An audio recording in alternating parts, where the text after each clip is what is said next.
In this lesson, we're going to look at the similar triangles that are created when you put an altitude in a right triangle. So here's my right triangle. It has a right angle here. Remember that the longest side across from a right angle is called the hypotenuse. And if you may remember, an altitude is a segment that goes in a triangle and makes a right angle. And so this would be an altitude here. It makes a right angle in this triangle. And of course, this is also a right angle. An easy consequence of this is that we have three triangles here, 1, 2, and then the original triangle 3, and they're all similar to one another. Remember, in order to show similarity, we just have to have two pairs of congruent angles. So if I look at, say, the little triangle has that one tick-marked angle and a right angle, and then the entire triangle has that same pair. So that means the little triangle on the left there is similar to the entire figure. Likewise, if I look at the triangle on the right, it has a right angle and that double tick mark angle, as does the entire figure. So that means the smaller triangle on the right is also similar to the entire figure. So that means all three triangles here are similar. Now, normally when we work with similar triangles, we flip them around and rearrange them so that they look, so that they visually correspond. So, however, this situation is tricky enough that it's worth taking some time to learn some special formulas that apply only for this circumstance. It's a bit of a trade-off, and you have to memorize extra formulas, but it's worth it here. So, here's how first of all, we have to know how to label this triangle. So we always label the biggest side C. That's the hypotenuse of the largest triangle. Wherever the hypotenuse is, that's going to be C. And then the other two sides of the large triangle are going to be A and B in some order. So that's how we label. We do C, A, and B on the big triangle first.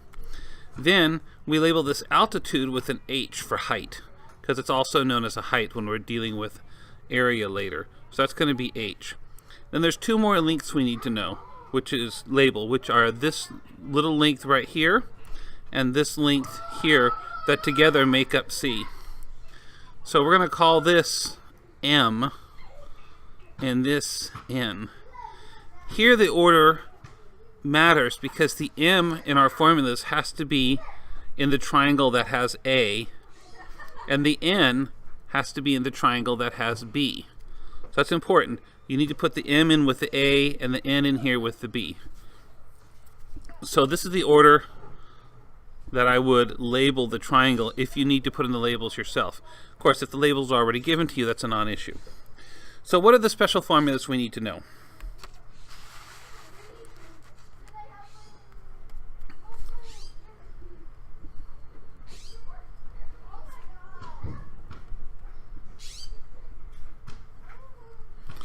Two of them have nothing to do with the similarity. One is the simple fact that C is always going to be M plus N. That's visually obvious. Here we have C, M, N, so C is going to be M plus N. The other is the Pythagorean Theorem,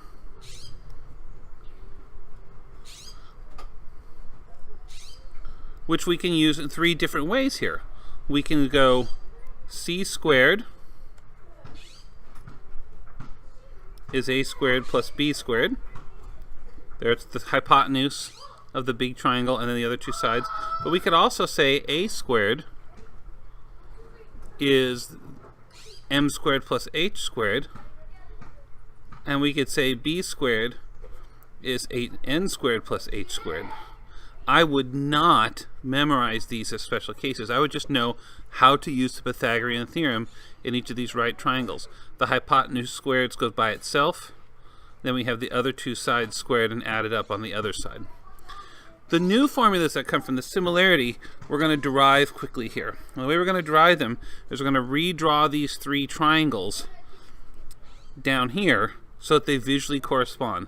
And the way I'm going to do that, rather than using the angles, is I'm going to use how the lengths relate. So the littlest triangle, I'm going to just recopy. So I have M, H, and A. A is the hypotenuse, M is the shorter leg in this picture, H is the longer leg. Okay?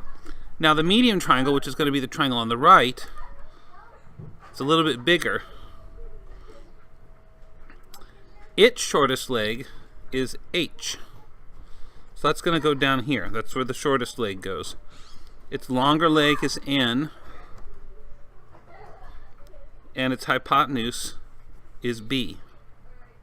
I'm going to put a little curl in these H's so that they don't look like N's. There we go, H. Finally, the biggest triangle, which is the entire figure, its shortest leg is A, so that's going to be down here. Its longer leg is B, and its hypotenuse is C. So, what are our new formulas that we're going to get out of this? We're going to get a formula from each pair of possible triangles here. First of all, between these two, I'm going to set up the proportion that M over H, there to there, is H over N. If I cross multiply that, I get my first new formula that we should memorize. H squared is Mn.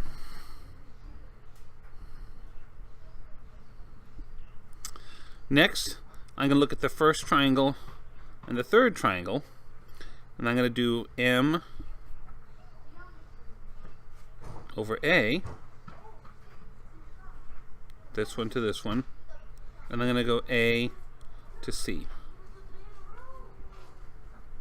M to A is the same as A to C. Cross multiplying this, I get A squared equals C times M. And then finally, I'm going to take the first, the second, and the third triangle, and I'm going to go N over B. That's this side to this side is the same ratio as B over C. Cross multiplying this, I get my third formula. B squared equals C times N. For the quiz, these are formulas that you should have memorized. Of course, on the benchmark, you'll have a sheet of notes, and you can put these formulas on a sheet of notes. But in order for them to be any useful, you have to know how to label the triangles properly. So, here's my list of formulas, including our 3 new ones. Let me do a couple of examples to show how we use them. Here's my first one. This paper's hard to get off this table. There we go. So, in this example, I'm giving you 2 sides in the picture, and you're going to figure out all the other lengths. Notice this is an altitude and a right triangle. We have a right triangle, and then we have a right angle inside it. So my first key is I'm going to do my labeling. C, A, B, H, M, N. C is always the hypotenuse of the longest triangle. A and B are these legs in some order. I'll call this A. This will be B. H is the altitude inside the triangle. That's my H.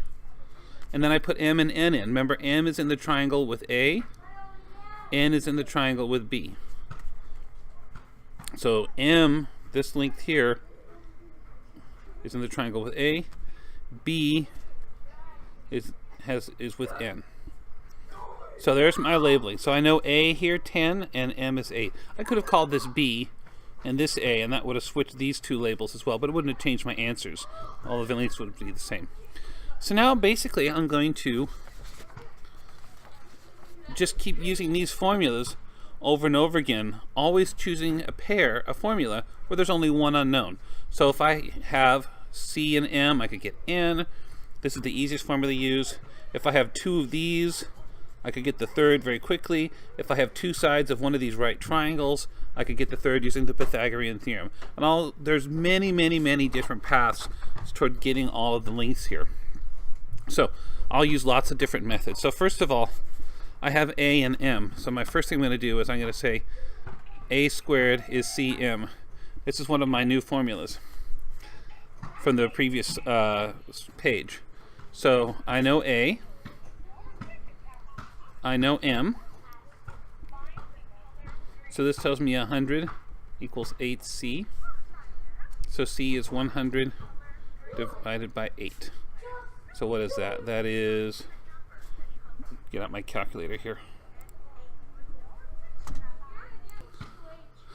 Okay, I got my phone's calculator here. We got, no, I don't want an add. 100 divided by 8. 12.5. So that's C. Now I can use C equals m plus n.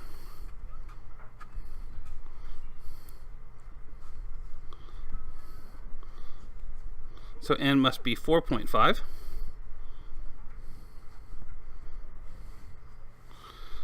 This is 4.5 in here. Let's get h using one of my new formulas. H squared is mn, because I know both m and n now. So h squared is 8 times 4.5.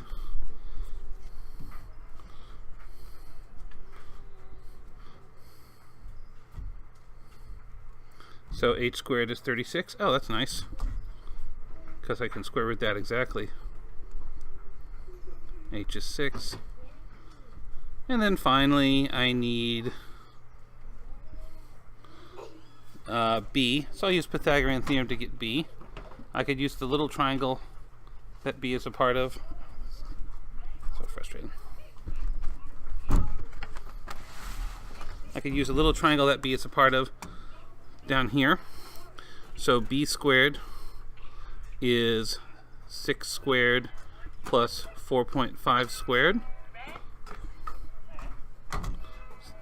So b squared is 36 plus 20.25. That's 56.25. If I square root that on my calculator,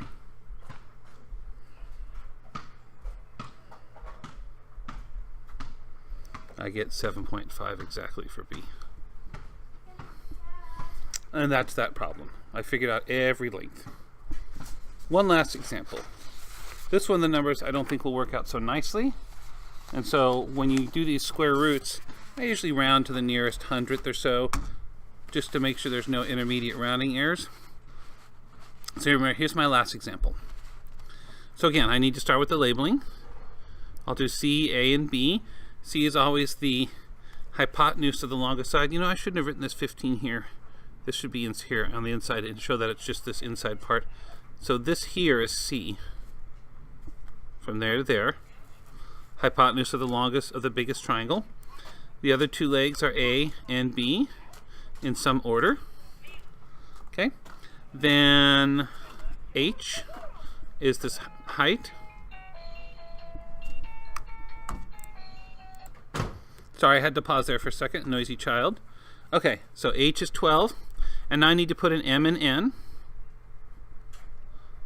M is in the triangle with A. So this is M right here. 15. N is in the triangle B with B. So N is this little part right there. All right, how shall we begin this one? Well, I have two sides of this triangle here. So I could use the Pythagorean Theorem. But I try to avoid the Pythagorean Theorem because it's more work, even though it's familiar. So I'm going to use the more familiar form, the newer formulas before the Pythagorean Theorem whenever possible. So I have H and M, so there's a formula that says H squared is Mn. And since I know H and M, I can get M. So H is 12. M is 15. So this means N is 12 squared 144 divided by 15.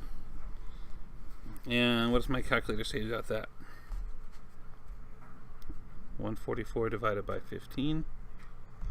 9.6, okay? So this is 9.6 right there. Now I know M and N, so I can get C. C is M plus N. So C is 15 plus 9.6. So that's 24.6. There's C. All right. Now I can get A and B using the new formulas. I know A squared is C times M. And I know B squared is c times n. And I know both c and n, and I know both c and n, so I can get a squared and b squared using these new formulas as well. So I didn't have to use Pythagorean theorem at all on this one. C is 24.6. That's a 2.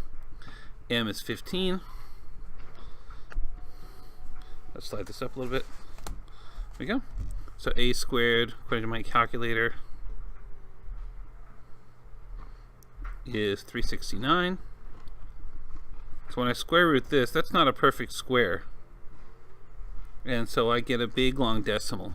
When you see something like this happen, give me the rounded to the nearest hundredth. That'll prevent any serious intermediate rounding errors. So that's 19.21. Likewise, b squared is c times n, 24.6 times 9.6. So get my calculator out. 24.6 times 9.6. That's b squared, and I want to take the square root of that, square root of answer. And so I'll round that. That's 15.37.